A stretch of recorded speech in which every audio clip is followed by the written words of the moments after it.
Veja no ICL Notícias, segunda edição. Ditadura nunca mais. É dia de dizermos em alto e bom som: ainda estamos aqui. Lula lidera atos pela democracia em Brasília para lembrar os 2 anos do 8 de janeiro. E presidente faz brincadeira com o ministro do Supremo. Que ninguém vai parar de te chamar de Xandão. Depois do vandalismo, obras de arte depredadas por golpistas voltam restauradas para o Palácio do Planalto. Alexandre de Moraes manda recado para Zuckerberg. Ministro do STF diz que Brasil é terra com lei e que só quem segue legislação pode operar no país.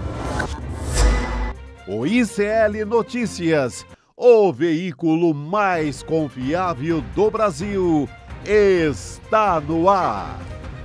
É dia de dizermos em alto e bom som: ainda estamos aqui.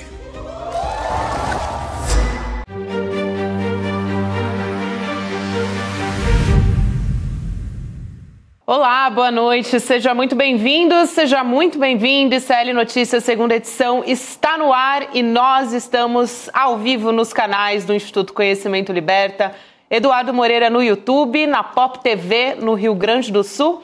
E como disse Lula aqui na nossa abertura e no ato que celebra a nossa democracia nesse 8 de janeiro de 2025, ainda estamos aqui ao contrário do que planejavam os golpistas, né? Chico Sá, Rodrigo Viana, boa noite. Permaneceremos aqui, né? Para defender a democracia e justiça, mais justiça social no Brasil, né? Não é a democracia formal é importante, importantíssima, mas melhorar um pouco também, reduzir a desigualdade, que vem devagarzinho acontecendo, né? Vem acontecendo, a gente vai falar muito sobre esse ato para defender a democracia no Palácio do Planalto. A gente completa hoje e falamos também no ICL Notícias primeira edição sobre os 2 anos dos ataques às sedes dos 3 poderes. A gente teve devolução de obras raríssimas aonde elas pertencem, né? Elas estão voltaram, aliás, como a obra de Cavalcante, por exemplo, e também vasos, né? Uma ânfora, inclusive. A gente vai falar a respeito de tudo isso e de quais autoridades estavam lá. Heloísa Vilela esteve no Palácio do Planalto para acompanhar tudo de perto e para contar para a gente até o lançamento de um prêmio, né? A Eunice Paiva também, e o que é muito simbólico para a nossa democracia, ela que tanto lutou pelos direitos humanos e pela democracia. E você vê como é que a arte empurra, às vezes, para frente os debates, né? As discussões. O Lula usou a frase, né? O título do filme no discurso dele. Ainda estamos aqui. E lançou, como você lembrou, um prêmio, né? O governo federal lança um prêmio de defesa dos direitos humanos com o nome da Eunice Paiva. Tudo no embalo do filme, né? Exatamente. Olha, desde que esse filme foi lançado, é um filme que já foi visto por mais de 3 milhões de espectadores, muita gente aprendeu ou reforçou seu aprendizado sobre a ideia de democracia. É impressionante. Sabe, teve um momento no Brasil, pelo esporte, que o brasileiro aprendeu o que é democracia por uma via muito lúdica, que foi na democracia corintiana. Verdade, verdade. Muita gente que não sabe, a democracia, aquela democracia ensinada em sala de aula, que o aluno não liga, isso é coisa da Grécia Antiga. Quando o doutor Sócrates falou com a democracia corintiana, com Vladimir, com Casagrande, opa, é isso democracia? É eu escolher o que eu quero, são as decisões que estão em jogo, é preservar o direito de todo mundo. Não só o corintiano, mas todo mundo no Brasil entendeu. Com o filme, vivemos um momento muito importante, muito didático nesse sentido. É muito legal, né? O Chico lembrou quando a cultura, o esporte se cruzam com a política, e aí não é um discurso assim que você tem que ficar explicando muito, isso está incorporado. Fica mais né? compreensível, né? O meu filho de 16 anos gosta de usar a camisa escrita Democracia Corintiana. Então, isso virou uma marca, né, que vai passando de gerações. Eu recebi ontem a ligação do jornalista Fabian Restivo, que fez o documentário sobre o Pepe Mujica aqui no ICL, e ele falou que ele estava impressionado com a repercussão do filme Ainda Estou Aqui. Também lá os argentinos estão de olho, porque lá eles já viveram isso antes. Teve o História Oficial, que é dos anos 80, 90, que contava a história de sequestro de crianças, e agora, mais recentemente, o filme 1985. E ele falou, nossa, eu estou vendo aí no Brasil aconteceu o que nós já vivemos filmaço, aqui. Né? Filmaço, 1985. Mas ele, quer dizer, lá na Argentina isso bateu também. Eles estão acompanhando toda a repercussão do prêmio e tal. Então eu acho que é um momento muito rico e o Lula reafirmando isso hoje em praça pública nos 2 anos dos atentados golpistas. Gabi. Muito bem, Rodrigo. E a gente continua... É um dia muito importante e muito simbólico de diversas maneiras aqui para a gente, mas a gente continua também falando sobre o caso da Meta e do Zuckerberg e como isso reverbera no mundo todo, inclusive já tem aqui repercussão no Brasil. O ministro Alexandre de Moraes começou a falar a respeito disso. Então, já dá um pouco da tônica do que pode vir por aí, eventualmente até uma judicialização. Eu vi o milagre, eu vi o Ministério Público levantando para alguma coisa no Brasil. Exatamente. O ministro Alexandre de Moraes falou sobre isso no evento de hoje lá, de lembrar o golpe de 8 de janeiro. Daqui a pouco nós vamos trazer a fala completa do Alexandre de Moraes, que inclusive é a manchete principal de hoje aqui no ICL Notícias, segunda edição. Xandão responde a Zuckerberg. Enquadra Zuckerberg. Né? Hoje, de ontem para hoje, as pessoas já começaram a pensar o que significa aquele anúncio do Zuckerberg, além da questão política, no dia a dia. Né? Uma das consequências, ele anunciou, não tem mais essa restrição de ataques pela questão de orientação sexual, de gênero, liberou geral. Na Meta agora liberou geral em nome da liberdade de expressão. E aí... O jornal O Globo foi buscar o que isso significa na prática. E aí temos essa manchete. Na prática significa, olha isso aqui, Meta passa a permitir que usuários classifiquem gays e trans como, abre aspas, doentes mentais. Passa a ser aceitável para esse sujeito aqui, ó. Você classificar como doentes mentais em nome da liberdade de expressão. Alguém acha que isso faz sentido, Gabi? Porque não se trata só de ofender, você gera jovens com orientações sexuais as mais diversas, podem desenvolver problemas sérios, né? De rejeição, problemas psíquicos sérios, com ataque liberado. Vale tudo na rede? Não pode ser assim, né? Mas é uma consequência. Fala, Gabi, você queria comentar? Não, eu ia só comentar que tem as legislações locais. Aqui no Brasil, por exemplo, transfobia é crime. Então... se você eventualmente tiver um caso desse aqui no Brasil, ou até outros tipos de preconceito, é crime. Em vai ter que ser responsabilizado. Pode não ser, mas aqui vai ter que ser responsabilizado. Então a Meta não pode estar acima também das leis locais. Mas daí chega naquilo que o Chico Sá estava falando. O Ministério Público já está cobrando. Está querendo que a Meta, no Brasil, porque a Meta tem escritório aqui no Brasil. Não é que nem o X do Musk, que fechou... O escritório jogou a chave fora e mandou a turma embora. A Meta tem um escritório, aliás, uma sede gigantesca aqui na Faria Lima, né? Num dos prédios mais famosos e mais caros da Faria Lima. Então, gente, tem sede no Brasil. Vai permitir isso aqui? Isso aqui é crime no Brasil. Nós temos uma manchete seguinte. O Ministério Público já cobra explicações para que a Meta explique. O que é isso, afinal? É aqui, olha. Ministério Público Federal quer explicações da Meta sobre eventuais impactos da decisão de Zuckerberg. Os procuradores querem estimar possíveis repercussões no Brasil do fim da checagem de conteúdo. Então é isso, o Ministério Público Federal quer que eles expliquem. O deputado federal Alencar, do PT aqui de São Paulo, também disse que vai convocar a turma da Meta para uma sessão lá no Congresso para explicar melhor. É isso mesmo? Vale tudo? Vocês vão passar por cima das regras e das leis brasileiras? Vão tentar?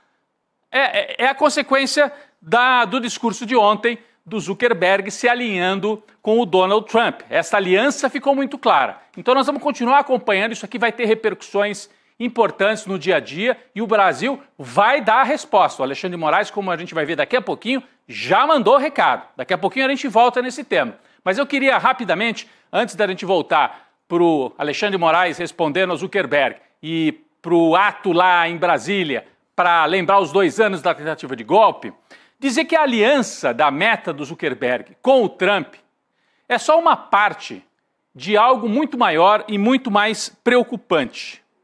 Um grande bloco de extrema-direita que se consolida nos Estados Unidos. O Zuckerberg coloca a meta nesse bloco, no bloco da extrema-direita, que tem a pretensão de unificar internamente os Estados Unidos e parte também para uma política expansionista fora do território dos Estados Unidos. O discurso do Trump, que vinha do primeiro mandato, Make America Great Again, fazer a América grande de novo, agora adquire ares expansionistas muito perigosos, porque nos fazem lembrar da história da humanidade, do Ocidente, no século XX. Os regimes de extrema-direita, no século XX, estou falando do nazifascismo, tinham como uma das suas características o expansionismo.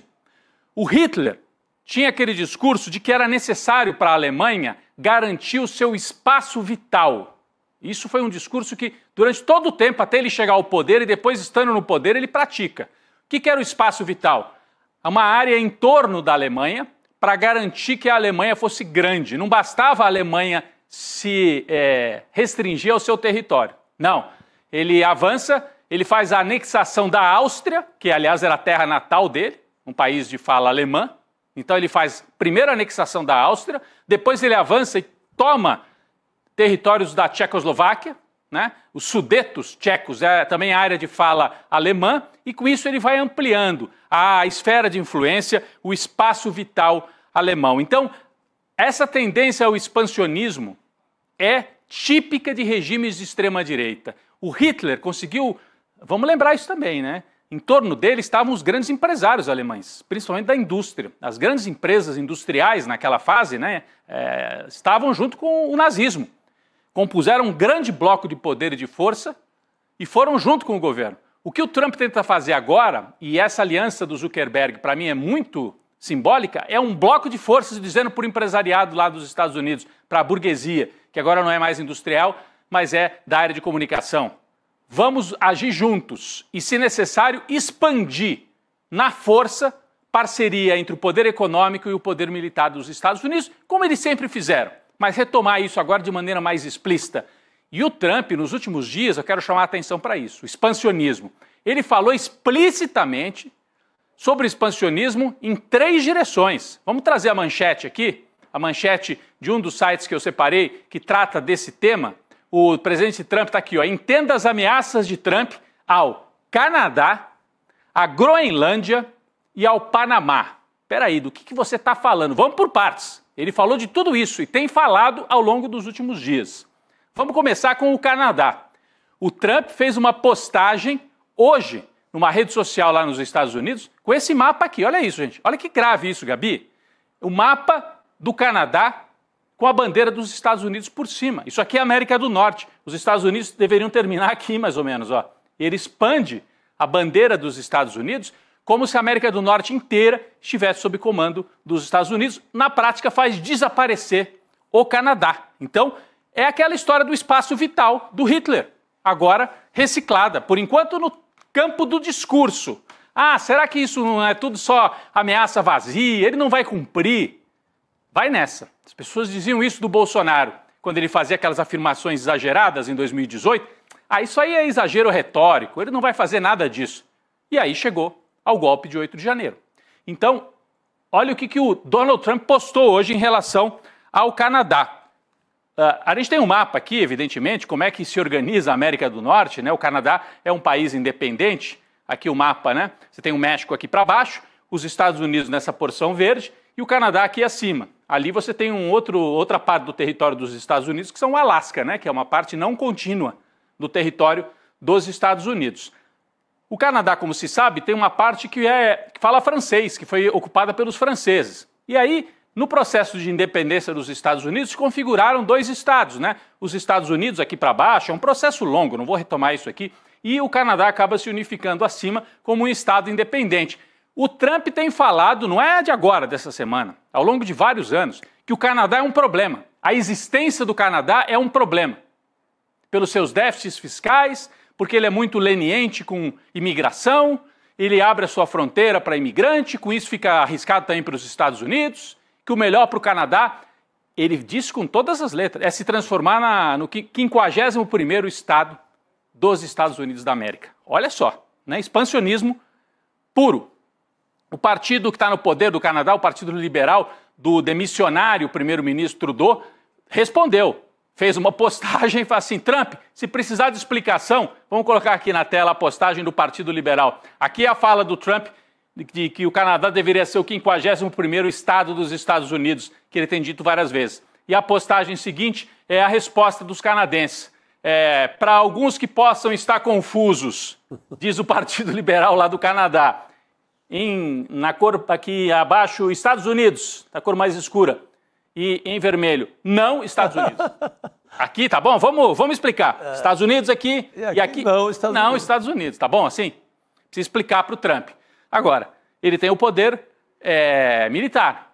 Será que vai chegar a promover uma aventura dessa? Eu não acredito que vá fazer isso de saída, mas fica uma espada, né? Uma ameaça no discurso sobre o país ali que faz fronteira ao norte com os Estados Unidos. Outra região que ele está ameaçando, Groenlândia. Nossa, por que a Groenlândia? Ele tem dito que a Groenlândia tem que ser, se necessário, ocupada pelos Estados Unidos. E aí tem motivos econômicos. A Groenlândia tem potenciais reservas de petróleo, objeto de desejo do presidente republicano. Por ora, o governo da Groenlândia proíbe novas sondagens devido ao temor ambiental, né? A Groenlândia é dos groenlandenses, não está à venda, responde a premier dinamarquesa. Por quê? Vamos colocar o mapa aqui. A Groenlândia é um território gigantesco que pertence à Dinamarca. Olha aqui o mapa. A Groenlândia é uma porção de terra gelada que fica entre a Europa e a América do Norte. Isso. E ela pertence à Dinamarca, que é muito menorzinha, né? Mas é uma espécie de uma colônia, de um território administrado pelos dinamarqueses. Os políticos da Dinamarca têm dito, a Groenlândia pode até ficar independente, agora tomar a Groenlândia, tirar da Dinamarca e levar como se fosse parte do território dos Estados Unidos, não é aceitável. O Trump está falando abertamente disso, gente. Não é que essa suposição que ele fala em reunião fechada. Está falando nos discursos. Está gerando uma onda nesta linha expansionista. E, por fim, a ameaça contra a América Latina. Ele fez uma graça dizendo que quer mudar o nome, vamos trazer aqui também, mudar o nome do Golfo do México, chamar de Golfo da América, né? Ele quer fazer isso em relação ao Golfo do México e diz também que, se necessário, vai retomar o Panamá, vai tomar o Panamá. O Canal do Panamá é hoje um dos principais pontos de passagem fundamental para a economia dos Estados Unidos, porque por ali passam, né, navios do Atlântico, da costa atlântica para a costa do Pacífico, é o caminho mais curto. Foi construído, né, com o financiamento dos norte-americanos lá no começo do século, ao longo do século XX.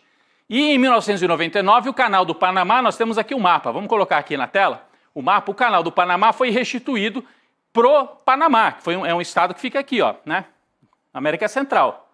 O que o Trump está dizendo é, pagamos muita tarifa, está perigoso, é segurança nacional, os chineses, empresas de Hong Kong administram parte do porto aí no Canal do Panamá, se necessário os Estados Unidos vão reocupar e tomar o Panamá.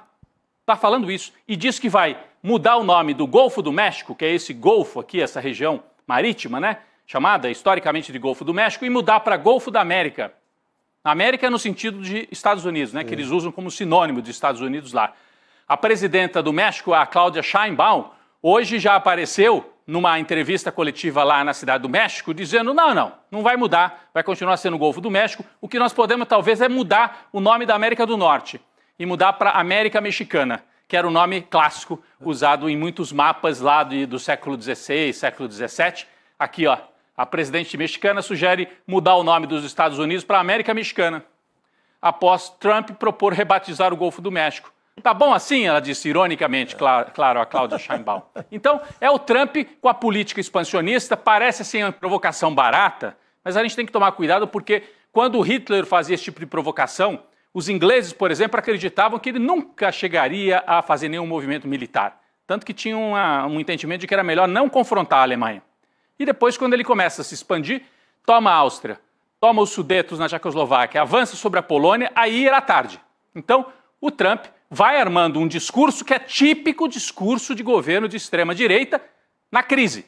Os Estados Unidos são poderosos economicamente, poderosos militarmente, mas estão em crise de hegemonia, disputando o mundo com a China. Então, para a gente ficar atento, essas ameaças estão sendo feitas abertamente pelo novo presidente que toma posse agora no dia 20 de janeiro. Gabi? Muito bem, Rodrigo. Eu queria, antes da gente continuar, trazer um recado que eu acho que o pessoal aqui que está nos acompanhando vai gostar. Dessa próxima sexta-feira, então, dia 10 de janeiro, depois de amanhã, né? Depois de amanhã. O Edu Moreira vai anunciar várias novidades aqui para o ICL em 2025. A gente adiantou, né, que em 2025 a gente ia ter um monte de novidade. Então, a gente vai trazer essas novidades, o Edu Moreira vai contar para vocês, para ajudar a gente até a ter força para encarar esse tanto de coisa que está vindo aí em 2025, né? A gente estava agora falando aí do Donald Trump, que está achando, nem sentou na cadeira ainda, vai sentar no dia 20 de janeiro, vai assumir e já está anunciando o tanto de mudanças e uma visão imperialista que ele quer impor. Então, 9 horas da manhã, anota aí na sua agenda, 9 horas da manhã, sexta-feira, dia 10 de janeiro, durante o ICL Notícias, primeira edição, a gente vai ficar sabendo de todas as novidades do ICL para esse ano. Eu também. Opa! Ele não conta pra gente também, tá? A gente sabe alguma coisinha, mas... Porque aí o pessoal diz, conta pra gente o que é. A gente também não fica sabendo. Vai ter novidade na programação. Sim. Talvez uma ou outra contratação de jornalista. Cursos, na área dos cursos também. Mas é tal da bomba. É uma bomba, como o Edu tanto fala, é pra valer, não é brincadeira. Bomba. Vem aí bomba, então, gente. Acho que é uma sequência de bombas. Ele vai anunciar um conjunto, né? Sim. Sexta, 9 da manhã. Isso aí. Então, anotado na agenda. E o ICL precisa estar cada vez mais forte, porque os caras querem tomar tudo do Brasil, né? Veio o Facebook por cima, veio o Trump se aproximando, querendo... Que ele vai voltar com tudo também em cima da América Latina. Da América Latina. Eu creio que aquela política do DEA, que é o Departamento Antidrogas, que é o departamento que usava aquilo como desculpa para cometer golpes, isso vem com tudo também. Então, o pacote é pesado. Vamos dar uma resposta, ficar preparados. Vamos seguir firmes por aqui, gente. Vamos falar também sobre o ato pela defesa da democracia. Hoje, lá em Brasília, o governo Lula promoveu hoje diversos atos para lembrar do nosso 8 de janeiro. 2 anos do 8 de janeiro. Foi um dia bastante longo, com diversas reverências ali ao 8 de janeiro. Começou super cedo. E já com a devolução das obras de arte. A gente até trouxe imagens de manhã também, obras que foram depredadas durante o 8 de janeiro e que voltaram agora para o acervo da presidência, depois de um ato lá no Palácio do Planalto, liderado pelo próprio presidente Lula, claro, e também houve um abraço simbólico ali na Praça dos Três Poderes. A gente vai trazer imagens também. E, como eu já adiantei para vocês, Heloísa Vilela estava lá, vai contar pra gente como foi. Elô estava trabalhando muito hoje. A gente vai começar pelo evento lá no Palácio do Planalto, chamado Democracia Fortalecida. Elô, mais uma vez que a gente já conversou hoje, não vou dizer pra quê, tá? Pra outra coisa que vem aí. Mas a gente já falou hoje. Boa noite, Elô. Boa noite, querida. Pois é, que dia, né? Um dia importantíssimo da gente fazer esse abraço, essa ressalva e pontuar a importância da gente defender a democracia. E foi para isso que o presidente dedicou boa parte do dia dele, né? Com uma sequência de eventos e um discurso no qual ele pontuou muito bem a importância da gente ainda estar aqui, né? Eu vou aproveitar, Elô, e chamar o primeiro vídeo da fala do presidente Lula nesse ato chamado Democracia Fortalecida. Vamos assistir? Vamos lá. É dia de dizermos em alto e bom som: ainda estamos aqui.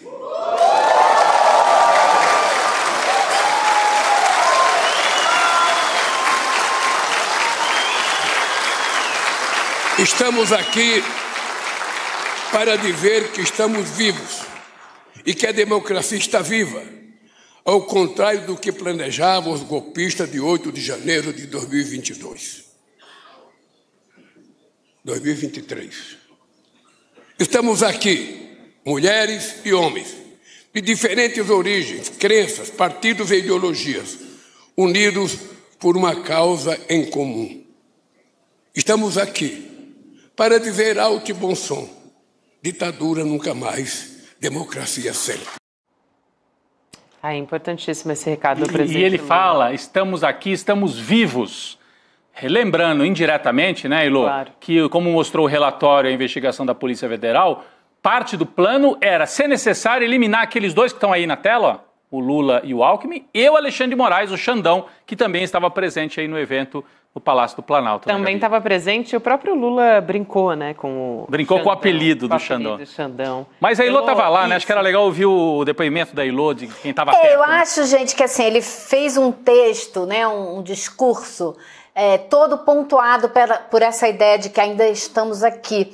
E por que estamos aqui é que as crianças estão sendo vacinadas. Porque estamos aqui é que a democracia está funcionando. Ele teve uma hora que foi muito bonita também. Estamos aqui em nome de todas as Marias, Clarices e Eunices. Né? Então foi uma série de falas onde ele lembrou também dos homens negros e mulheres negras e jovens negros que não podem ser perseguidos pela violência policial por conta da cor da pele. Ele falou também da necessidade de proteção dos indígenas. Ele falou das mulheres que não podem continuar sendo vitimadas pela violência.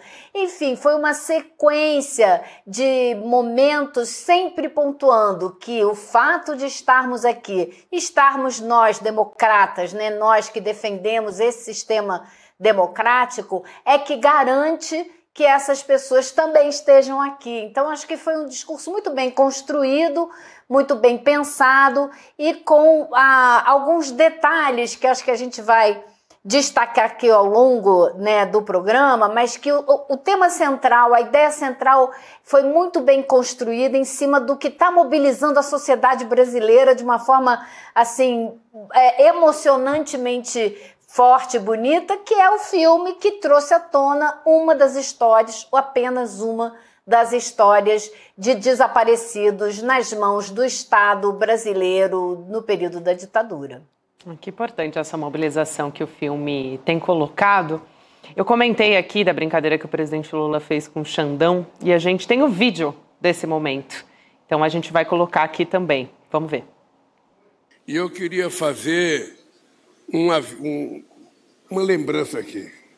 Eu tenho 79 anos de idade, já vivi muito, vivendo a vida da Suprema Corte Brasileira e nunca conheci um ministro da Suprema Corte que tivesse um apelido dado pelo povo chamado Xandão, que é um apelido que já pegou.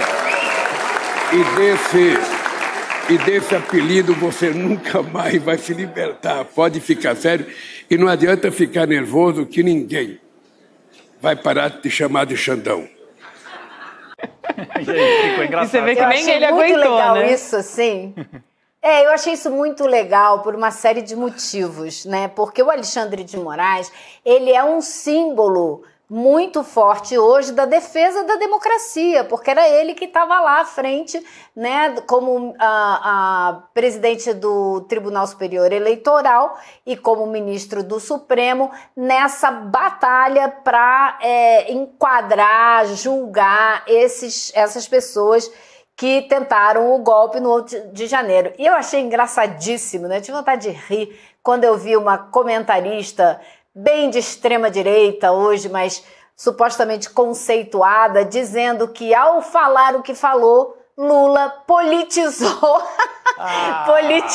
essa discussão. E eu achei muito legal porque o Lula trouxe o Xandão para os braços do povo. A população te apoia, Xandão. A população gosta tanto do seu trabalho que te trata com essa intimidade, como sempre me trataram por Lula. Então achei assim realmente um tom perfeito a brincadeira dele. Eu acho mesmo, viu, que foi o Lula o responsável por politizar toda essa situação. Até agora não era político, mas agora que o Lula falou, com certeza... A comentarista está se queixando que estão politizando a ideia de democracia forte. Pois é. Ela não quer que seja político isso, esse discurso? É uma construção sempre política, e como se o ataque de 8 de janeiro não fosse político, da extrema-direita. A defesa da democracia é política, né? Isso não é assim. O Ulisses Guimarães fez um discurso lindíssimo na promulgação da Constituição super político, politizado. Aliás, lembrava o Rubens Paiva, naquele famoso discurso, temos nojo da ditadura, né? Ulisses Guimarães, Ulisses ódio Guimarães. e nojo. Ódio e nojo. Não, então é sempre político, né, Chico? Sempre, não tem outra coisa. Eu acho que Lula reforça, né, ali para o povo a ideia de Xandão como defensor, né, da democracia, e o Xandão é defensor da democracia não só ali naquele momento mais duro do golpe. Durante a própria campanha eleitoral, se não é um Tribunal Superior Eleitoral com ali o arrojo, com a maneira, com o estilo Xandão, tinha ido para o espaço também já lá. Aquela tentativa de vetar parte do eleitorado do Nordeste de chegar até as urnas, quem resolve aquela bronca é o Xandão. É o Xandão. Ele dá ordem imediata para a Polícia Federal resolver a bronca e diz que não vai ter essa historinha de prorrogar a eleição para a noite inteira, que eles estavam querendo criar uma confusão sem fim. Sim. Aquilo definiria a eleição. Sem dúvida. Então, às vezes é perigoso essa coisa da gente tornar alguém herói. O ideal seria estar tudo funcionando e não precisar de ninguém virar herói. Sim. Mas é um grande cara, é um grande vigilante da democracia no país. Sem dúvida. Elô, eu também queria colocar aqui a fala do presidente Lula, em que ele faz ali uma deferência, ele cita, na verdade, a presença de várias autoridades que estavam ali, né? Ele fala, por exemplo, dos comandantes das forças todas, Exército, Marinha, Aeronáutica, que estavam junto com o ministro da Defesa, o José Múcio. E ele fez uma menção, uma deferência a isso. Vamos assistir também? Vamos lá. Senhores comandantes, eu quero aqui agradecer Zé Múcio, que trouxe os 3 comandantes das Forças Armadas para mostrar a esse país que é possível a gente construir as Forças Armadas com o propósito de defender a soberania nacional, o nosso 16 mil quilômetros de fronteira seca, o nosso quase 5 milhões e meio de quilômetros quadrados de mar sob a responsabilidade do Brasil, a nossa maior floresta, de reserva no mundo, 12% da água doce, a nossa riqueza no subsolo, a nossa riqueza no solo, a nossa riqueza no fundo do mar e, sobretudo, a soberania do povo brasileiro. Muito obrigado pela presença, Zé Múcio, e dos 3 comandantes militares. Oi, Elô. Para ajudar a identificar, o Rodrigo e Elô, rapidinho, mas estão ali, né? O Tomás Paiva, o Marcos Sampaio Olsen e o Marcelo Damasceno, que são os comandantes das 3 forças. Eu ia só pedir para a Elô trazer um pouco desse bastidor, porque a gente vê, as autoridades estavam ali nas primeiras filas, eu vi também o Haddad, vi os ministros do Supremo, o Gilmar Mendes está ali também, e outros ministros, mas a gente ouve o tempo todo aplauso, né? A gente, assim, aplaudindo. Qual era o clima que estava ali dentro do palácio? Não era, assim, um clima frio, né, Elô? Em vários momentos tem ebulição, assim, do público durante as falas do Lula, não é isso? Sim, logo no começo da cerimônia, antes do Lula falar, antes de qualquer pessoa falar, o público que estava ali irrompeu num grito de sem anistia, por exemplo, né? Gritaram sem anistia com força e outras coisas nesse sentido. Então havia uma parte da plateia ali que não era de representantes do governo, que eram representantes dos movimentos sociais, que participaram da cerimônia no Palácio para depois descer a rampa e participar daquele abraço na Praça dos Três Poderes. E essas pessoas fizeram várias interrupções, várias manifestações muito mais contundentes do que todos os discursos feitos ali na cerimônia. E eu achei muito interessante, na hora que o Lula falou das forças, eu até anotei, porque chamou muita atenção o tempo que ele dedicou para dizer, primeiro para falar da presença dos 3 comandantes. José Múcio trouxe os 3 comandantes, foi o que ele disse, não foi assim, eles foram, né? Zé Múcio trouxe. E ele deu uma aula, rapidamente, de qual é a função das Forças Armadas no Brasil, né? De defender todas essas coisas que ele citou, o fundo do mar, tarará, as fronteiras e a soberania. Então, foi assim, olha aí, vocês estão aí, valeu, obrigado, mas é isso aqui que vocês têm que fazer e nada mais, tá legal? Foi bem claro, assim, achei bem direto. Montar acampamento na frente de quartel, não. Não. Por favor, né? Politizar, não. Aí sim, cabe o não politizar. Forças Armadas não é para fazer política. É para cuidar de fronteira, é para cuidar da segurança nacional. Não é para fazer tweet em véspera de julgamento do Supremo Tribunal Federal, não é para abrir a AMAN para candidato de extrema-direita fazer comício lá dentro, como eles abriram para o Bolsonaro, né? Porque o Bolsonaro é que trouxe as Forças Armadas para o poder ou as Forças Armadas é que ajudaram a levar o Bolsonaro para o poder? São né? duas mãos. São duas mãos. Duas verdades aí. Não é só aquela coisa junto de... e misturado. Né? Exatamente, Lu. Exatamente. Eu achei boa essa observação da Elo Agora, também. o clima, Rodrigo, foi bom você destacar isso, fazer essa pergunta, porque tinha um clima bastante empolgado, combativo, que não foi incentivado. Né? Se você olhar para o público geral, você tem num canto a imprensa, aí nas primeiras filas todas, uma área toda reservada para o pessoal que trabalha no governo, que ou é ministro, ou trabalha com ministro, os deputados, os senadores e tal. E atrás toda essa gente, toda essa turma que veio para participar do ato, que faz parte dos movimentos sociais. Esses sim. Esses queriam gritar sem anistia, Bolsonaro na cadeia, isso tudo foi gritado lá. E ninguém do lado de cá dando força para esse tipo de manifestação, ouvindo de maneira comportada. Comedida, né? Assim, moderada. Acho que foram falas moderadas, apesar de firmes do Lula ao longo de todo o pronunciamento, né, Gabi? Exato. E também teve, aquele abraço simbólico à Praça dos Três Poderes, que era algo que foi anunciado desde o início e que estava sendo muito esperado. Então ele desceu a rampa, foi um gesto importante. Vamos assistir esse vídeo também, descendo a rampa e tendo esse momento. Vamos lá. A gente pulou a parte do discurso do amante. Aí, a gente não tem áudio, aliás, né? A gente está vendo só as imagens ali de Lula descendo a rampa, ele está de mãos dadas com a Janja, ao lado dele, acho que está a dona Lu Alckmin, né? Se eu não me engano, ali do outro lado. Lu Alckmin, o representante do Senado de terno claro, não é? Que é o veneziano. A Maria do Rosário do lado esquerdo, que representou o Lira, né? Representou a Câmara. E estava o Lewandowski do lado dela, ao lado dela ali, tá vendo? Maria do Rosário, Lewandowski, Lula, Janja, Alckmin, Lu Alckmin. Eu esqueci o nome do representante do Senado. Veneziano. É isso. Veneziano, isso, obrigada. Que é da Paraíba, senador da Paraíba. E assim eles descem a rampa e vão para esse abraço. O Lewandowski também, né? O Lewandowski também. Estava na ponta esquerda também.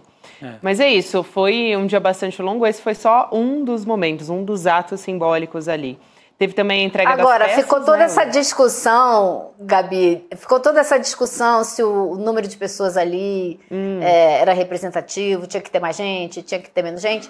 E eu ouvi, dentro do Palácio, uma outra avaliação, dizendo, olha, pro que a gente achou que ia acontecer, foi até muito mais gente do que a gente estava esperando. Então, assim, não era a ideia de saída que fosse um grande ato público, né? Dia de semana, no meio da manhã. Realmente, se você quisesse fazer um grande ato público, você não ia marcar esse dia, essa hora. Mas o dia é o dia, né? O dia 8 tinha que ser esse dia. Agora, então, não sei. Elô, eu ia pedir para a nossa equipe colocar de novo a imagem da praça, bonito ali, formando a palavra democracia, é no final desse trecho, né, que vai aparecer. Então o presidente com os outros convidados desce a rampa e se junta ali ao povo que havia na praça e forma ali, tem uma imagem. É bonito, foi algo necessário, importante que tenha sido feito. Agora, era possível, eu não vou dizer que você ia juntar a multidão que foi para a posse. Né? No dia 1º de janeiro de 2023, eu estava lá. Ali era uma multidão impressionante que tomou conta de Brasília. Eu acho que não iria nunca juntar aquela multidão. Mas juntar 10 mil pessoas, 20 mil pessoas, era possível. Encher aquela parte central ali da Praça dos Três Poderes, que é grande, hein? Quem conhece Brasília sabe que cabe muita gente. Era possível. Eu acho que houve assim também, foi feito de última hora. A decisão de fazer o evento, ontem mesmo o Guilherme Amado dizia pra gente que, entre outros motivos, a ausência do Pacheco, por exemplo, tá louco para ser ministro, não tem motivo nenhum para desagradar o Lula, Ele tinha programado estar fora de Brasília e foi avisado de última hora que o evento aconteceria. O Lula não programou isso com muita antecedência, até pelas questões de saúde que ele teve em dezembro. Então eu acho que poderia ter sido melhor programado e tomara que no ano que vem se faça de uma maneira mais articulada. Tem que encher essa praça no dia 8 de janeiro, sabe? Que é fácil, né? Que não precisa nem multidão, é uma praça só. Não tem problema. 10, 20 mil pessoas é algo que as forças progressistas de Brasília colocam, se for bem mobilizado, né, Ilô? Se for bem mobilizado, exato. Você vê, foi tão em cima da hora que o próprio Barroso, presidente do Supremo, não foi, porque estava viajando. Você acha que o Barroso boicotou? Claro que não. Nem o Lira boicotou certamente? Não, claro que não. Então, porque foi um pouco em cima da hora mesmo, né? O Barroso, inclusive, mandou um texto escrito que foi lido, né, em nome dele, ou seja, ele deixou claro que ele preferia estar lá, mas não poderia estar lá, enfim. Então, foi um pouco em cima da hora que o presidente certamente decidiu participar desse abraço à Praça dos Três Poderes. Mas, gente, todo ano, segundo ano do 8 de janeiro, isso tinha que ser planejado 2 anos atrás, devia estar no calendário de todo mundo, né? Exato. Né? Eu acho que deve fazer parte agora do calendário para sempre, né? Dia de defender a democracia no Brasil, 8 de janeiro. É isso aí, temos que fazer. Ainda não querendo, obviamente, também acho que Lula, né, pode planejar muito melhor e convocar, mas é isso, 8 de janeiro está no nosso calendário. Acho que assim, é uma data que talvez não precise nem de planejamento. A gente sabe que vai acontecer todo ano e a gente sabe que é preciso de um evento, de uma solenidade, enfim, o que quer que seja, né, gente? Mas talvez não precise ser convocado para que a gente esteja com os nossos representantes principais do país lá em Brasília nessa data. Eu não sei, mas eu tenho as minhas dúvidas em relação a isso. Quer ir para a Praça dos Três Poderes. O que a gente quer é ir para a Praça dos Três Poderes, ficar em frente ao STF, acompanhando o julgamento dos responsáveis pela tentativa de golpe. É isso que a gente quer. Aí vai lotar. Aí vai ter multidão. Aí sim. Aí é capaz de lotar muito mais. Conforme o resultado, vai ter carnaval também. Vai ter. Boa, Chico. Carnaval fora de época. Totalmente. Agora, a gente falou dos militares, teve uma medida que não foi muito badalada. No dia 31 de dezembro, o Lula assinou uma MP que ela mexe com a administração pública. Cria novos desenhos, quem pode ocupar determinado tipo de cargo, e ela, na prática, ela vai esvaziar muito o poder dos militares na administração pública, na rotina da administração pública. Chico, eu até quero convidar quem não assistiu em detalhes hoje de manhã, eu falei com a Ana Penido sobre isso. Muito bom, muito bom. Especialista também. Ela pesquisa os militares há muito tempo e eu falei justamente disso, então acho que vale a pena. Interessantíssimo, porque, por exemplo, o GSI não vai ser obrigatoriamente ocupado só por militares, o próprio Ministério da Defesa, mexe de forma significativa. Vai acontecer paulatinamente, né? E deve abrir até um processo seletivo ainda nesse ano. E o Alexandre de Moraes falou hoje sobre isso também, sobre a necessidade de regular a participação política dos militares. Se você tem regulação para ministro, para juiz, para Ministério Público, promotor, se quer se candidatar, tem que abandonar a carreira, como aconteceu com o Alexandre de Moraes, que era da promotoria em São Paulo. Então tem que ter para militar, não pode ser essa festa. O cara é coronel, vai para a política, volta. Pode. Você sabia que não pode, né? O regulamento de Exército, Marinha, Aeronáutica impede. Mas na prática acontece. Mas, por exemplo, eu não posso usar, eu sou coronel, eu não posso usar coronel no nome. Coronel Telhada, candidato a deputado estadual. Eu não posso sequer usar a denominação. Sim, porque está usando um cargo público, ele está se apropriando de um cargo que não é dele. Exatamente. É diferente de um professor. A carreira de professor é uma carreira que, assim, eu acho que é completamente diferente, né? Aí é o uso da máquina mesmo, inclusive do cargo, para tentar tirar vantagem. Se o cara vai usar, ele tem que sair. Sair fora da condição de militar. É isso. Só trazendo aqui também, para não deixar de falar sobre as obras de arte, que eu comentei rapidamente ali, mas a gente teve a entrega dessas peças que foram restauradas, elas foram depredadas durante o 8 de janeiro e houve uma cerimônia para a devolução de tudo isso. Então, quem comandou até essa cerimônia foi a primeira-dama, Janja. Tinham várias peças, aquele relógio do século XVII do Dom João VI, foi levado para a Suíça, restaurado, agora está de volta, esse que você está vendo aí na sua tela. O quadro do Di Cavalcanti, o As Mulatas, né, o nome do quadro, Ele foi esfaqueado pelos golpistas, a gente está vendo ele sendo colocado ali na parede, e a gente tem aquela imagem também que identifica as facadas no quadro também, se a gente puder colocar. Mas ele foi... Aí, a gente está vendo agora o antes e o depois dele restaurado.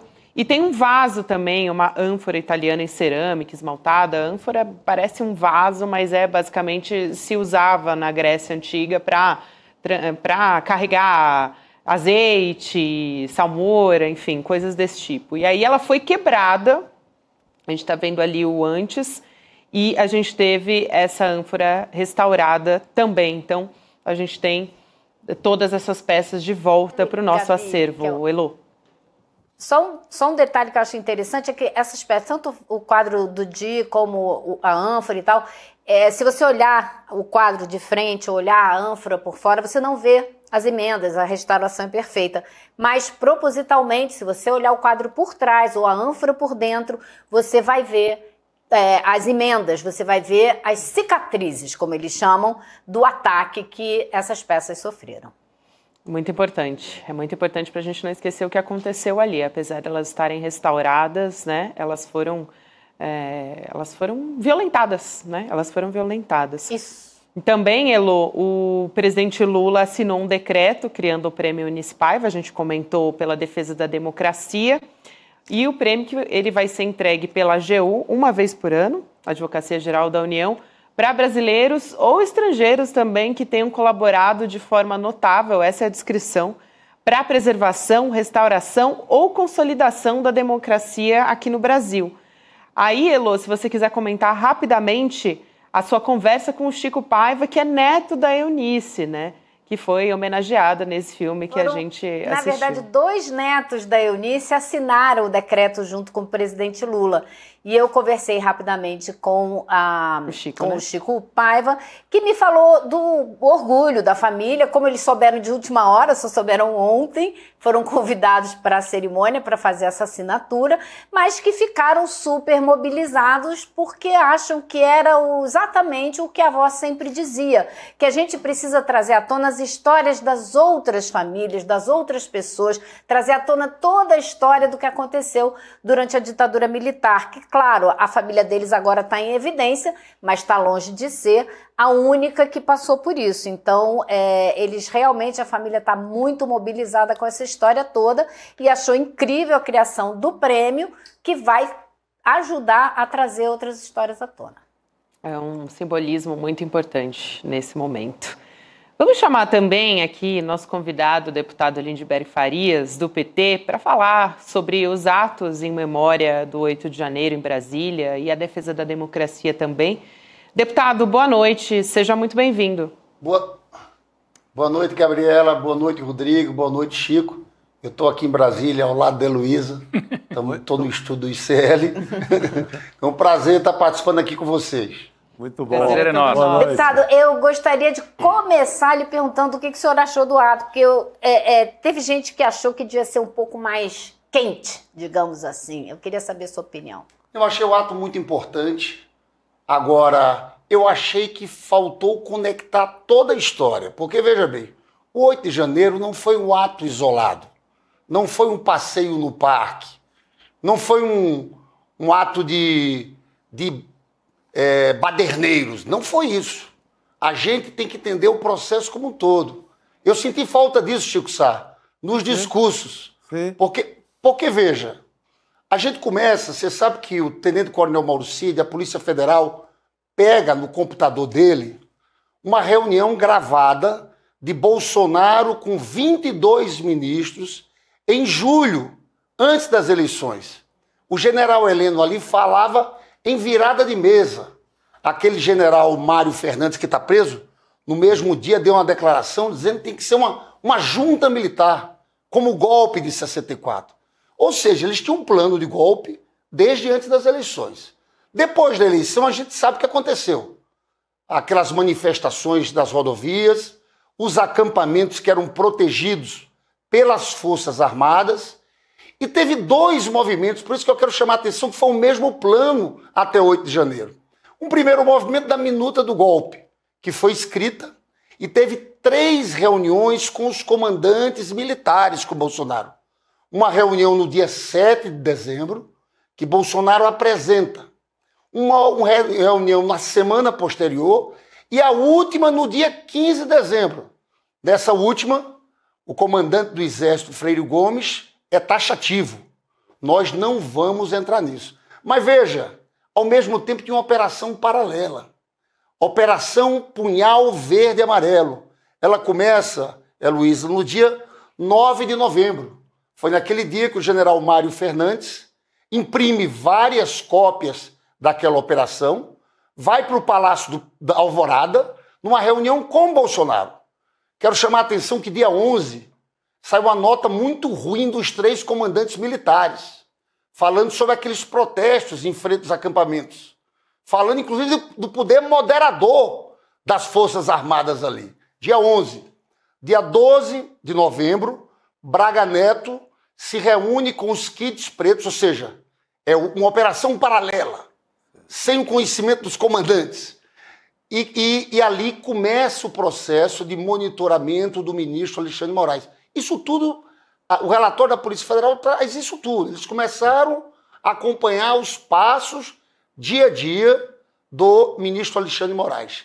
Dia 15 de dezembro foi o dia que aquela operação Punhal Verde e Amarelo, que a gente sabe que teve a parte que era a Copa, onde vários kits pretos chegaram a Brasília e foram até a casa do ministro Alexandre de Moraes e a operação foi suspensa às 9 horas da noite. O motivo ninguém sabe, mas talvez tenha sido a reunião dos comandantes militares com Bolsonaro, que foi no mesmo dia 15. Tem gente que diz que o que faltou foi a assinatura do Bolsonaro. Olha só, isso aí é dia 15. Passa isso. Eles continuam planejando. O dia 8 não foi um ato isolado, eles tinham um plano bem organizado. O que é que eles queriam, Luiz, ali? Eles queriam, a partir daquela intervenção, que contou com a participação dos kits pretos. Você sabe que o Capelli, que foi interventor, foi presidente da UNE, eu fui presidente da UNE, é um grande amigo. Ele me conta que naquele 8 de janeiro, 44 policiais militares foram feridos. Todos disseram, nós temos experiência com manifestações. Aqui era diferente. Eles tinham tática. É como se fosse tática de guerrilha. O que é que eles queriam provocar a partir dali? Eles queriam provocar a GLO. Queriam que o presidente Lula chamasse uma GLO. Eu quero chamar a atenção de vocês. Quem era que estava indicado ali nos últimos dias do governo Bolsonaro para comandar aquele comando de operações especiais de Goiânia? Que é os kits pretos. Tenente Coronel Mauro Cid. Exatamente. Decretada GLO, Mauro Cid assumiria imediatamente aquele comando, que é um comando especial feito, sabe para quê? Para trabalhar com rebeliões, com movimentações, em Brasília em especial. Em Brasília. Então, o que o senhor está dizendo é que faltou dar esse histórico um pouco mais, pontuar melhor esse histórico nessa cerimônia toda hoje, em algum momento. Na cerimônia da cobertura da imprensa, toda vez que eu vejo falar, eu fico vendo os canais aí de televisão, eles falam muito como um ato isolado. Esse ato está conjunto. É um ato que foi organizado, na verdade, comandado por Bolsonaro, por Braga Neto, quiseram o consentimento dos comandantes. Não houve de 2, teve o da Marinha, tá? O Garnier estava pronto para atuar. O Freire Gomes e o Batista Júnior que não foram. Então veja, qual foi a sorte daquele episódio todo? É que o presidente Lula decidiu não chamar a GLO. Foi aconselhado por vários ministros a chamar, eles não vão chamar a GLO. E a outra coisa que foi muito importante foi a determinação do Alexandre de Moraes, que vamos falar sério, decretou prisão de todo mundo. Porque eu quero chamar a atenção, não quero me alongar para vocês entrarem, de um sujeito e de um erro do governo. O comandante do Exército se chama comandante Arruda. Chico, Rodrigo, Gabriel, sabe como é que ele foi parar lá no comando do Exército? Convenceram o Lula a colocar o comandante por antiguidade. O mais antigo. Isso não pode ser assim. Não dá, né? Esse cara, na minha opinião, sempre flertou com um golpe. Veja o que aconteceu no dia 8. No dia 8 de janeiro, depois das manifestações, o Capelli foi nomeado interventor e ele vai em direção ao acampamento com a polícia militar para prender aqueles golpistas. Sabe o que aconteceu? Não deixaram. Houve uma manobra militar. Sim. Movimentaram tanques blindados e apontaram para o lado de lá. Sim. Quando ele chega, tá aquela situação. Canhões apontados para a tropa da Polícia Militar. E o diálogo com o general Dutra, que era o comandante do Planalto, foi duro. E o general Dutra disse, Capelli, você vai conversar com o comandante do Exército agora, o comandante Arruda. Na hora que chega o comandante Arruda, o Capelli, o comandante da Polícia Militar, sabe o que o comandante do Exército diz? Você acha que tem mais efetivo, olhando para o comandante da Polícia Militar, você acha que você tem mais efetivo do que eu? Aí disse mais, o Brasil está dividido. E olhou para o Capelli e disse, vocês têm que devolver os ônibus para a gente tirar os manifestantes aqui de Brasília. Esse era o comandante do Exército. E o Capelli diz, não, eles vão ser presos. Veja bem, foi esse mesmo general Arruda que foi demitido pelo Lula depois, quando o Lula pediu a demissão, pediu para não assumir o cargo o tenente-coronel Mauro Cid. Ele não aceitou, ele quis peitar o Lula. Aí, só para encerrar, para passar para vocês. Se tivesse o GLO, quem ia comandar? Quem era o comandante do Exército? O Arruda com o Mauro Cid. Não, eu achei muito boa essa retomada. Não, eu achei muito boa essa retomada, porque a gente perguntou sobre o ato de hoje, mas o deputado faz o link. O que faltou no ato de hoje foi contar essa história que ele acabou de contar aqui pra gente. Contar a história completa. Passo por passo, chegando para esse momento que talvez seja um dos momentos mais dramáticos da história recente do Brasil, quando o Capelli vai varrendo, tirando os golpistas com as tropas. Ele tinha sido nomeado pelo Flávio Dino para fazer isso e fica frente a frente com os chefes do Exército, com os golpistas que estavam acampados lá no Exército. Mas eu queria, depois desse resumo muito bem feito que o deputado Lindbergh fez aqui pra gente, retomar a ideia. A gente mostrou aqui as imagens ali na Praça dos Três Poderes. É claro, foi bonito, estava escrito ali democracia, um abraço à praça. Agora, nos próximos anos, deputado, você não acha que devia se tentar manifestações um pouco mais massivas, né, mobilizar um pouco mais? Foi feito de última hora. Ok, foi bonito, foi importante. Mas não é necessário transformar, a gente falava disso, né, Chico, Gabi, o 8 de janeiro tem que estar como a data da defesa da democracia no Brasil, né, Chico? A gente tem que mobilizar nesse sentido, né? Sim, não, e contar a história completa. Não deixar vingar a ideia de que o 8 de janeiro foi uma bandalheira, foi uma quebradeira. É uma baderna aleatória. Você tem que juntar a historinha inteira. É isso. O roteiro não é só... então dia 8, quem sobrou na frente dos quartéis resolveu fazer uma baguncinha lá. Não é isso. Era a culminação de um golpe que determinaria com a GLO, como explicou aqui o Lindbergh. Mas sobre a mobilização de rua, né? Ali foi um ato bonito na praça, mas acho que faltou um pouco mais de povo, né, deputado? Olha, Rodrigo, tem um problema claro aqui. Você sabe que eu estava no Rio de Janeiro, cheguei em Brasília ontem, eu malho na Smart Fit. A Smart Fit estava completamente vazia. Brasília, em janeiro, não é fácil. Não é só o mundo político. As pessoas saem daqui. Eu sei dizer que não está fácil mobilizar. Eu acompanhei isso de longe porque a Gleisi se envolveu. Claro, que a decisão de fazer o abraço foi da última semana. Mas a quantidade de reuniões que a Gleisi fez, com tudo que é entidade, e é de fato um período difícil de mobilização. Sim. Eu queria, ninguém mais que a gente queria que ali tivesse cheio. A Gleisi trabalhou 24 horas por isso. Eu estava preocupado que fosse mais vazio, eu achei o final até bom. Sim. Eu vi vocês falando, todos nós queremos que aquela manifestação fosse maior, mas as condições objetivas aqui não eram muito simples, até para mobilizar gente de outro estado. Mês de janeiro, essa data, não é Agora, simples. mobilizar, deputada, é algo que está difícil de uma maneira geral para todos os assuntos na política brasileira. E eu queria aproveitar, então, esse gancho desse assunto e lhe perguntar o seguinte: o senhor vai ser o líder do PT, né, a partir desse ano. Vai ter uma briga feia pela frente, porque a gente está aí na perspectiva de ver o juro subir mais uma vez e foi uma grande briga sua esse ano inteiro que passou pela queda dos juros. A gente ainda não conseguiu ver o Congresso discutir e aprovar a medida que tira um pouco mais de dinheiro lá de cima para dar mais dinheiro aqui para baixo. Essa parte da reforma tributária ainda não foi tratada. Então, virão para a sua mesa assuntos difíceis, né, que vão necessitar de muita briga e que, se tivesse mobilização popular, tornariam talvez a sua vida um pouquinho mais fácil. Como é que o senhor está vendo esse ano que vem aí? Olha, eu acho o seguinte, vamos lá, extrema-direita vai ter um processo de defensiva, porque vai ter o julgamento e a prisão do Bolsonaro. Eu conheço muito esse inquérito. Quero dizer a vocês que estão nos assistindo, muita gente pergunta, mas vai ser preso mesmo? Vai ser preso. Se alguém do Supremo quisesse fazer um acordão, não tem jeito. São muitas provas. É claro que a vitória do Trump, que a gente viu de ontem para hoje, não foi qualquer coisa, né? Nós estamos entrando numa fase, é uma viagem nova, a gente não sabe onde é que isso vai dar. O senhor está falando do Zuckerberg, né? Facebook. Claro, tanto da meta do Facebook, quanto a coisa do Trump, falar em anexação do Canadá, da Groenlândia. É um negócio de... Você pode dizer, pode ter exageros, ele não vai fazer isso, tudo bem.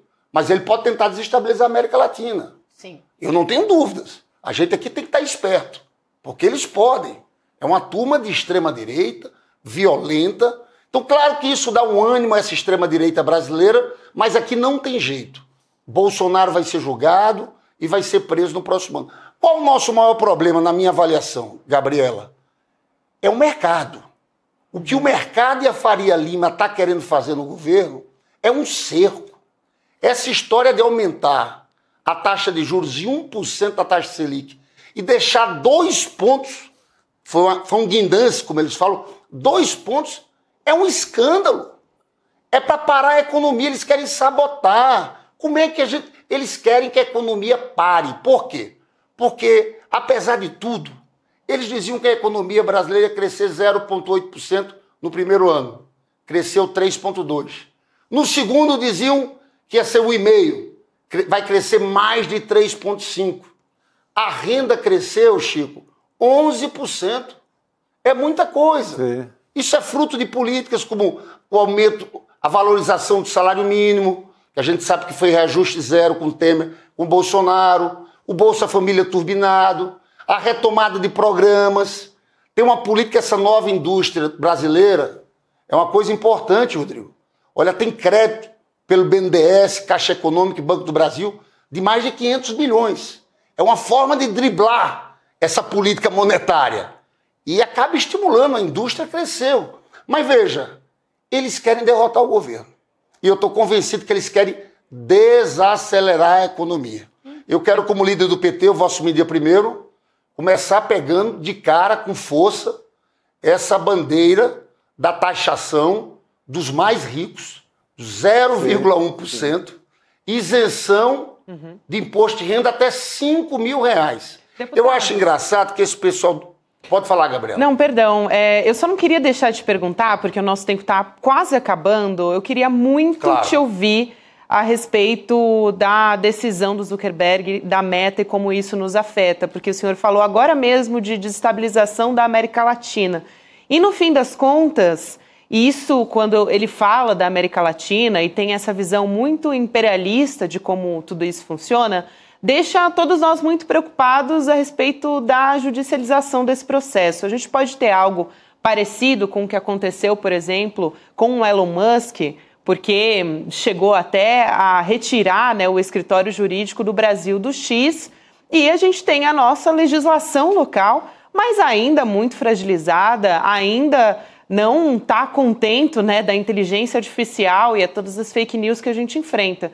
Então, quero te ouvir a respeito disso e a fala do ministro Alexandre de Moraes, que eu peço rapidamente aqui para a nossa equipe colocar na tela para o senhor poder comentar. Ele disse hoje, aqui é uma terra que tem lei. As redes sociais não são terras sem lei. Olha só, no Brasil só continuarão a operar se respeitarem a legislação brasileira, independentemente de bravatas de dirigentes das Big Techs. Pelo resto do mundo não podemos falar, mas pelo Brasil eu tenho absoluta certeza e convicção de que o STF não vai permitir que as Big Techs continuem sendo instrumentalizadas. Então, queria ouvir rapidamente o seu comentário, por gentileza, a respeito disso. Olha, eu achei a fala do Zuckerberg assustadora, né? É impressionante, né? E é uma rendição ali ao Trump. E Trump depois ainda diz, eu acho que ele fez isso depois das minhas ameaças, né? Mas é algo inaceitável, inacreditável o caminho que a gente está tomando. Então veja, aqui a gente tem o Alexandre Moraes, eu acho que aqui o Congresso não tem condições de regular a divisão ali dentro. Eu acho que vai caber ao Supremo Tribunal Federal. Agora veja, essa briga está tomando outras proporções, né? É o Império Norte-Americano, com essa posição. Você veja que o Musk está atacando o primeiro-ministro da Alemanha, o primeiro-ministro do Reino Unido. É uma ofensiva, assim. Teve resposta hoje da União Europeia, porque a Groenlândia é da Dinamarca, que faz parte da OTAN. Então, acho que a gente está entrando num outro mundo. Então, é fundamental que tenha alguma regulamentação aqui. Porque senão não tem outro caminho. Nós temos que apertar. Se eles saírem, paciência. O que não pode é a gente ser dominado por essa turma. Eles podem fazer qualquer discurso. Eles podem atacar a população LGBT, chamando doentes mentais, não acontece nada. São coisas que não dá para aceitar. Aqui uma discussão importante, que é a discussão da soberania nacional também. Veja, isso cai no dia 8 de janeiro. Eu fui dormir e acordei com esse tema Zuckerberg, a Meta e a fala provocadora do Trump contra o Canadá. Que veja, um país rico ali vizinho, falando em anexação. Sabe o que eu mais gostei hoje do dia todo? Foi da presidente do México. A Cláudia Sheinbaum. Cláudia Sheinbaum. Que ela fez uma exposição com mapa, sim, falando da América Mexicana. A gente mostrou porque aqui. Você sabe, né? A gente mostrou aqui. Você Até sabe, tem a imagem, Rodrigo, se quiser ilustrar a imagem é muito boa, diga. Porque você sabe, Rodrigo, tem um presidente do México, Porfírio Dias, o presidente ditador lá atrás, que ele dizia, pobre do México, tão longe de Deus, tão perto dos Estados Unidos. Você sabe que eles tomaram metade do território mexicano. Sim. E pior que eles tomaram, sabe o quê? A melhor parte, a Califórnia. Sim, podia ser mexicano. Era todo do México. Era mexicano, era do México. Califórnia, Arizona, Texas, toda aquela faixa. Eu fui ao São Francisco, que tem de coisa mexicana lá, naquela região. É impressionante. Aquilo foi tomado em 1840 ou 48. Uma coisa assim. Mas eu acho que o senhor está fazendo um alerta que é muito importante. O Brasil não pode dormir no ponto, porque o discurso do Zuckerberg é dirigido a nós, sim, a dirigido à América Latina, especialmente ao Brasil, que é o país que tem maior uso per capita de internet, um dos maiores do mundo. Inclusive. Aquela decisão secreta era para o Brasil. Você sabe que hoje eu encontrei o Alexandre. Você sabe que hoje eu encontrei o Alexandre Moraes lá nesse evento. Porque a gente tem que agradecer muito ele a coragem de enfrentar aquela turma, essa história do golpe, esse debate também sobre as redes. E você sabe que estava o Randolph ali, e eu fui cumprimentar ele, disse, ministro, e você sabe que ele foi nomeado logo quando houve aquele golpe contra Dilma. Sim. E ele entrou no governo do Temer ali, naquele momento. E nós, naquele momento, votamos contra ele. Se a gente for olhar hoje, o maior erro nosso. E aí ele brincou, poxa, Lindenberg, vocês ainda votaram contra. E eu disse, poxa, ministro, porque na verdade aquele era o momento... Como ia saber, né? Como é que ia saber? Mas na verdade eu quero me render aqui, porque eu acho que ele está jogando um papel para a democracia brasileira gigantesca. Eu acho que inclusive nós, às vezes, gente nossa, da esquerda do PT, tem que se inspirar e tem que ter uma posição de coragem, de enfrentamento. A gente não pode ir cedendo em tudo. Então, Alexandre Moraes nisso tem que ajudar o ministro Dino nessa guerra contra as emendas, as emendas secretas e tudo isso. O pessoal do PT tem que ajudar o ministro Dino também nessa luta. Claro, eu vou estar lá agora na liderança, a gente vai estar participando, eu tenho o maior respeito, a gente com o Dino ali, a gente vai construir, vamos estar dialogando para tentar construir uma saída. O que aconteceu não pode continuar acontecendo aquilo daquele jeito. Mas eu queria dizer para vocês o seguinte, é um mundo novo, viu, pessoal? É um mundo novo que a gente está enfrentando e acho que a gente tem que ter coragem para enfrentar. E eu encerro dizendo que a briga mais importante para esse governo do Lula dar certo é esse enfrentamento com o mercado. que quer cercar o governo do Lula. Eles estão agindo deliberadamente para diminuir as condições do Lula governar, para diminuir o crescimento econômico, para impedir que tenham conquistas sociais. É essa batalha que eu considero decisiva. Você sabe que para 2026, fundamental é a gente estar bem com o povo. É o Lula estar bem, governar, melhorando a vida do povo. Eu acho que essa vai ser a grande batalha de 2025. Eu acho que 2026... pode falar, Chico. Deputado, e o mercado financeiro que tem mandado uns recados muito estranhos, né? Não sei se você viu a coluna do Merval Pereira, agora do final de semana. Ele traz um recado do mercado financeiro com a expressão cavalo de pau, que o sentimento do mercado financeiro seria dar um cavalo de pau na política brasileira, no governo brasileiro, porque chegou à conclusão que com o Lula não vai ter conserto. Eu entendi, e está lá na coluna, que já que a gente está discutindo democracia hoje, eu entendi como um recado de um novo golpe. Eu achei absurdo, estranho, mas o Merval Pereira se prestou a esse papel de mensageiro desse recado muito estranho a essa altura. Não tenha dúvidas que é isso. Na verdade, a gente vive aqui no Brasil um processo de golpe permanente. Você lembra, Chico, que quando o Lula foi internado para fazer o exame da cabeça, na hora que teve o anúncio, a bolsa subiu, o dólar caiu. Eles estavam comemorando. Sim. Tem, na verdade, declarações de gente do mercado, tem um economista, André Prefeito, que dizia isso. Sim. A possibilidade do Lula não continuar como presidente. Acho que isso aqui é muito grave. Acho que a gente vai ter que ter coragem, porque, veja bem, a gente não pode cair na armadilha do mercado. Eles disseram que, olha, tem que ter um pacote e tal. Aí o governo lança. Eu quero perguntar para vocês que estão nos assistindo. Vocês tinham alguma dúvida que eles iam dizer que era pouco? Eu não tinha. Então a gente não pode cair nesse jogo deles. Eles agora querem novas medidas. A gente tem que desconsiderar. Eles querem mais corte, sendo que o déficit ficou super perto do mínimo estabelecido. Não ficou perto do teto. Não, Ou seja, quer mais corte para quê? E um ponto de juros anula todo o pacote quase. Um ponto de juros que sobe, você quase que anula o... Mata o pacote. É isso. Rodrigo, isso que você está falando, eu fico revoltado. Tem uma coisa que me tira do sério, é ver esses analistas na Globo News falando desse negócio. Sabe quanto a gente está pagando de outubro de 2023 para outubro de 2024 de juros? 869 bi. Com esses 3 pontos a mais vai ser 1 trilhão. Sabe qual é a dívida do déficit primário que eles ficam fazendo esse carnaval? Esse ano vai ser, sabe quantos? 20 e poucos bilhões. É 2%. E eles ficam em cima disso. Corta do BPC, corta disso. Vai acabar o mundo. E é uma coisa proibida. Sabe que essa mídia toda aí, sabe por que é proibido? Eles não falam do impacto desses juros no crescimento da dívida. Sabe por quê? Porque é muita gente nesse Brasil ganhando dinheiro com renda fixa. Renda atrelada a Selic. É muita gente. E é muita mídia na mão dos bancos também hoje em dia. Mas o problema é financeiro, é gente ganhando dinheiro. É muita gente ganha, sabe quanto? Taxa Selic 14%. Você tira a inflação, é o quê? Quase 10%.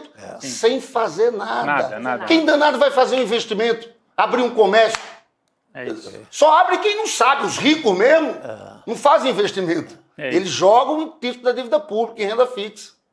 Muito bem. É isso, eu quero... Obrigado, viu? Eu sei que eu passei o tempo. Não, mas foi ótimo. Foi. Olha, a audiência aqui subiu bastante, viu, durante a participação do deputado. Tô aqui acompanhando. Quase 20 mil pessoas nos acompanhando agora. É uma conversa que a gente quer ter, né? É um debate que a gente sempre quer ter. Pessoal, muito importante. Eu garanto a vocês que vai ter muito enfrentamento na Câmara agora nesse ano. Opa! Vai esperar por isso. Deputado, obrigada pela sua presença. Um prazer te receber. Um grande abraço, deputado Lindbergh Farias. Até a próxima. Valeu, pessoal. Um abraço. Boa noite. Boa noite.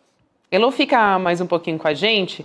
Rapidinho, Elô, antes da gente ir se encaminhando para as notícias, para mais uma notícia que a gente vai trazer aqui, daqui a pouco o Juliano Dalpiva está chegando, mas houve um trecho ali do discurso do Palácio do Planalto, muita gente comentando aqui no nosso chat a respeito disso, que o Lula deu um tropeço. Vou usar aqui esse adjetivo, mas dá para a gente classificar de uma outra forma aqui. Que ele falou de amante pela democracia, só que o problema foi a comparação. Então vamos assistir esse vídeo, na sequência a gente volta a falar. Boa. Não sou nem marido, eu sou um amante da democracia, porque a maioria das vezes os amantes são mais apaixonados pela amante do que pelas mulheres. O problema foi fazer a comparação, né? São mais apaixonados pelos amantes do que pelas mulheres, né? Se tivesse, como você disse, né, Chico Sá, ficado nos amantes de Roberto Carlos, como amante de... Se pegasse a letra do Roberto Carlos, do amante à moda antiga, que é apenas um homem apaixonado que ainda manda flores... Pra namorada. Tudo bem, pra namorada. Mas não pegou bem. A Janja dá uma olhada assim, né? Como se estivesse reprovando. Ele quis pegar a intensidade do amante e ligar isso à democracia. Mas... Elô, o que você achou, Elô? Eu achei que foi aquela nota fora do tom, né? Que não precisava, que rouba espaço na mídia para discussão central e acaba sendo essa quando não devia. Eu acho que eu entendo um pouco colocando o Lula meio no contexto da idade dele, da geração dele, e aí dá pra gente entender o que ele quis dizer, né? Mas não precisava, né? Podia ter passado sem essa. O zoom na sala. Na hora, nem imagina. Na hora que ele olhando falou. Pro outro. E as mulheres, eu imagino. Não, e o barulho, o barulho. Ficou sabe? Que foi até difícil ouvir a segunda frase dele após essa fala. Entendeu? Então ficou aquele zuzu, ficou óbvio na hora que todo mundo entendeu que falou, nossa, falou que besteira. Escorregada, né? Vamos falar português, claro. Falou uma coisa que não falou devia ter que não dito. devia falar, falou besteira. É Aqui, isso. por exemplo, o Vitor Andrade perguntando o que isso importa. Importa porque Lula pode ser cobrado pelas mulheres, inclusive, quando faz esse tipo de comentário. Dizer, Lula, olha só, né? Não pode. A gente entende, né? Eu acho que ele vai ser cobrado especialmente pela mulher dele, né? Mas é nisso que fala, importa. por aí, você ainda me considera amante ou né, só me olha como esposa? Como é que é a história? Eu fico perguntando, será que ele gostaria que a Janja fizesse um discurso com o mesmo teor? Pois é. Se a Janja falasse a mesma coisa. Entendeu? Então é melhor evitar esse tipo de coisa. E é para isso que a gente está aqui também. A gente, quando eu digo assim, são as mulheres, para gerar desconforto também em conversas, em comentários que são feitos. E esses são comentários que são feitos em rodas masculinas, né? Eventualmente a gente não ouve, mas quando a gente ouve, a gente está aqui para comentar também. Elô, então muito obrigada por hoje. Eu só não acho que é um discurso contra a mulher, entende? Eu acho que é uma coisa que tem a ver com como você vê as relações. Eu já vi... nem acho isso. Acho que a gente pode ter essa conversa uma outra hora. Eu vi a Catherine Deneuve uma vez falando sobre isso com um apresentador da ABC lá nos Estados Unidos, e ela dizia para ele, mas não tem nada como o romance, né? Aí ele não entendia muito bem o que ela estava falando, e ela vira para ele e fala, você deve ser casado há muitos anos, né? Ele falou, sou. Pois é. Entende o que eu tô falando? É aquela coisa do momento da paixão, que no casamento você não necessariamente tem mais. Eu acho que era desse sentimento que ele estava querendo falar. Não tô querendo fazer defesa nenhuma de que o casamento seja assim, seja assado, mas é dessa força do momento da paixão que ele estava falando e que foi o que ela falou para esse apresentador da ABC, que não entendeu nada que ela estava falando. Acho que rende pano para manga essa discussão. E eu acho que com democracia é casamento. Tem que ser casamento longo e muito firme. Isso, boa. E muito firme.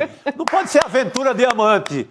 Aventura diamante, eu acho que quem faz é o Bolsonaro, que gosta da democracia apenas meia hora aqui e acolá. Com a democracia é um longo é um casamento que não pode ser desfeito. É um casamento muito firme. É isso. É quase o até a vida eterna. Você é fogo na roupa, como diria minha mãe. Inspirado por você. Genial. Inspirado por você. Genial, é isso mesmo. É isso. Genial. Obrigada, Elô. Um beijão pra você. Ok. Obrigado, Elô. Beijo, boa noite, querida. Rende muito, mas essa você foi... É por aí. Vamos embora. Simplesmente Chico Sá. Gente, agora a gente vai falar... Ontem eu comentei aqui rapidamente sobre uma história que a coluna da Juliana Dalpiva trouxe aqui no nosso site clnoticias.com.br do fechamento do Arquivo Público do Estado do Rio de Janeiro E agora, o governador Cláudio Castro também exonerou o diretor do APERJ, o Vitor Travancas. A exoneração veio sem nenhum aviso prévio, a Juliana vai poder contar para a gente melhor essa história. Ele denunciou o fechamento, as más condições do arquivo, e a coluna, a própria Juliana, também, e vai trazer esses detalhes para a gente aqui agora. Acho que Ju já está entre nós para poder contar diretamente essa história. Ju, boa noite. Conta para a gente como é que foi essa exoneração e como é que aconteceu tudo. Boa noite, gente. Então, de ontem para hoje, até em função da própria matéria que a gente publicou ontem no site, a gente traz à tona a situação do Arquivo Público do Estado do Rio de Janeiro, que vem se deteriorando nos últimos anos e que acho que piorou de maneira dramática nos últimos meses. E aí o Vitor, o diretor, até essa manhã, decidiu por interditar o espaço, depois de ter ouvido, segundo ele, uma série de especialistas nos últimos dias. E aí ele convidou hoje a imprensa para fazer uma visita. E eu estive lá. Eu não sei se a gente já está com as imagens aqui no ponto, mas é um absurdo completo, dá vontade de chorar dentro do prédio, pela situação que ele está. É muito, muito grave. Vocês podem ver aí, essa é a sala de consulta, onde os pesquisadores, eu inclusive, tantas vezes, sentamos nas mesas que estão atrás ali dessas cadeiras, e essa é a sala do lado, onde você vê também o piso totalmente deteriorado. Conforme a gente anda, o piso está meio que levantando. A fiação elétrica exposta na sala onde estão guardados os documentos do acervo dos mais de 4.000 metros de documentos, olha ali. E é assim, uma sala atrás da outra, com essa situação no piso, e também com a questão da fiação elétrica, que não foi renovada, que está cheia de rachadura, inclusive também pelo próprio prédio, em pilares também, em outros lugares do prédio você vê. A gente fez a visita acompanhada pelo diretor, o Vitor Travancas, ao longo de todo o prédio. E aí, trago para vocês agora, para além tem mais um detalhe extremamente importante que ele falou na entrevista quando ele fez a visita, que ele identificou 26 funcionários fantasmas que estavam nomeados em cargos de comissão. Ele assumiu o cargo há 10 dias, tá, gente? É por isso que essa reviravolta toda, ele foi lá, vamos dizer assim, segundo o que ele está contando, pegar tudo, tomar pé, né, de toda a situação do arquivo que ele recebeu. E aí os próprios funcionários informaram, olha, tem aqui 26 pessoas que estão nomeadas, mas a gente não sabe quem são, não aparecem aqui para trabalhar.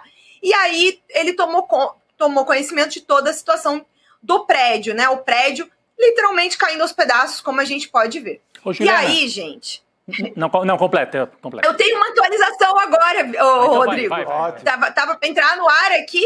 Acreditem, pasmem, o Cláudio Castro exonerou o Vitor Travancas e decidiu abrir o arquivo amanhã. Desse jeito aí que vocês estão vendo, o acervo será reaberto amanhã com suposta consulta. Eu só não sei aonde, porque a sala de consulta não tem nenhuma condição de receber absolutamente ninguém. Não, eu ia só dizer que, acho que foi nas suas redes sociais ou no site ICL Notícias que eu vi, tem fotografia de uma trinca que parece grave, né? Você citou isso agora há pouco, uma trinca, não sei se é estrutural, isso depende de engenheiro para avaliar isso, né? Mas, enfim, tem várias outras imagens que mostram detalhes dos problemas nesse prédio. Agora, só para a gente saber, que tipo de documento que tem dentro daquelas caixas que a gente viu ali? São acervos do DOPS, que vem lá da época do Getúlio Vargas, da ditadura do Estado Novo e também da época da ditadura militar de 64, não é isso? Inclusive, documentos do Rubens Paiva, né, que nós estamos falando tanto estas semanas. Você podia só trazer para a gente que tipo de documento que tem ali? Rodrigo, tem assim uma infinidade de documentos de diferentes ordens. Uma das documentações mais importantes que estão dentro do acervo do DOPS desde 30, né? Pega o Estado Novo, a ditadura do Estado Novo. Eu mesma já consultei lá dentro do acervo cartas trocadas entre o Luiz Carlos Prestes e a Olga Benário, por exemplo, alguns registros disso estão lá. Além disso, prontuários dos presos políticos, desde do Estado Novo, também da ditadura militar, os livros de registros de ocorrência, toda vez que tinha uma batida, um assassinato, enfim, é feita uma ocorrência, era num livro. E esses livros dos registros também estão lá dentro, parte do acervo da Comissão da Verdade do Rio de Janeiro também está lá dentro. E tem uma informação que eu até preciso corrigir em relação a ontem, que é assim, eles começaram um processo de digitalização do acervo, mas não para consulta externa, é meio que para um registro interno.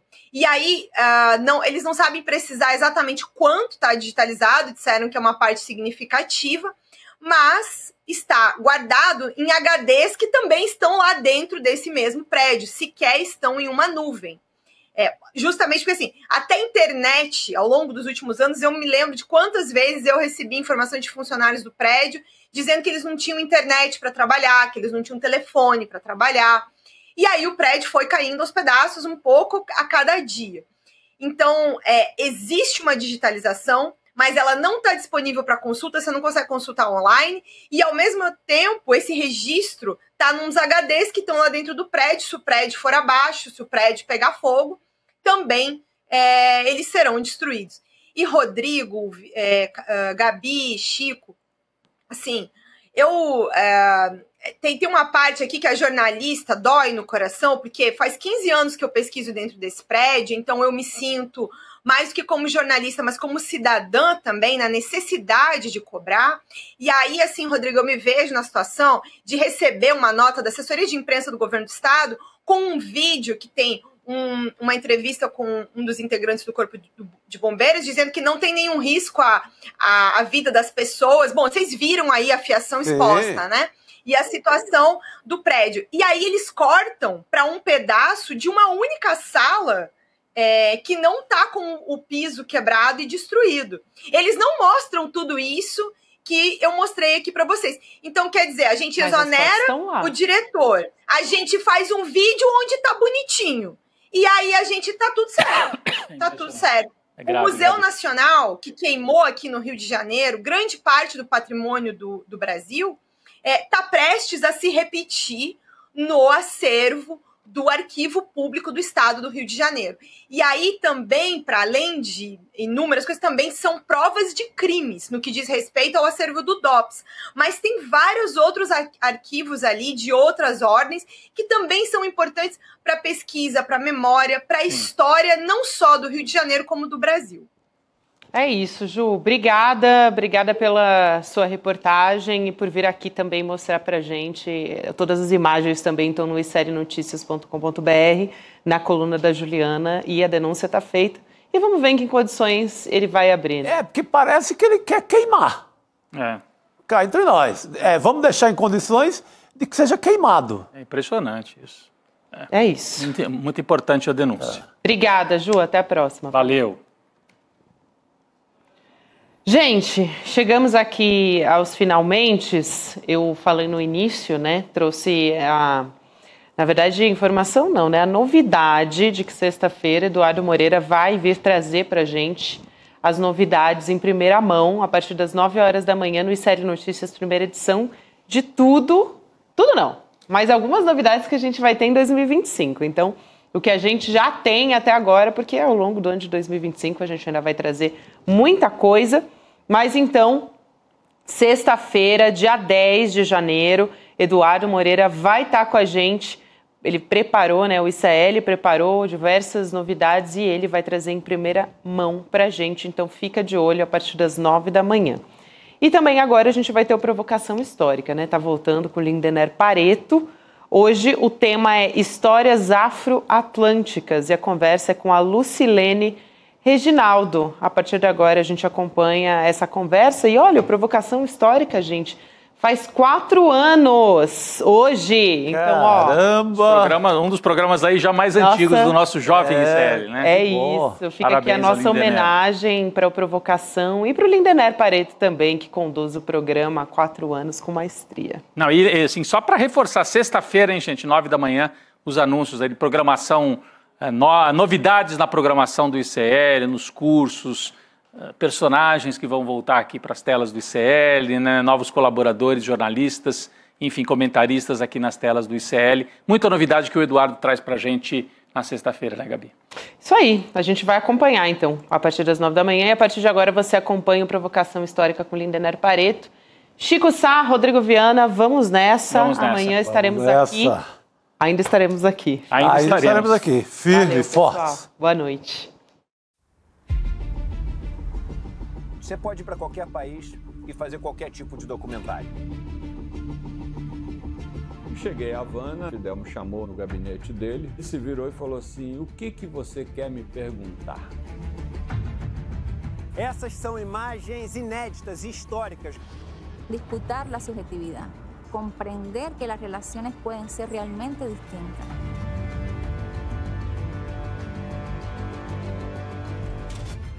Siempre se habla de los que se van de Cuba, pero no se habla de la mayoría, que son los que se quedan viviendo en Cuba. Porque nosotros tenemos una cultura de la resistencia y de la emancipación, pero hemos generado una cultura de la solidaridad. ¡Patria o muerte! El verdadero revolucionario tiene que tener una gran capacidad para amar, porque si no tienes esa capacidad para amar, tú no puedes entregar tu vida a una causa. Un 30% de las medidas que Estados Unidos impone a Cuba se le impone a cualquier país latinoamericano y no hay gobierno que aguante.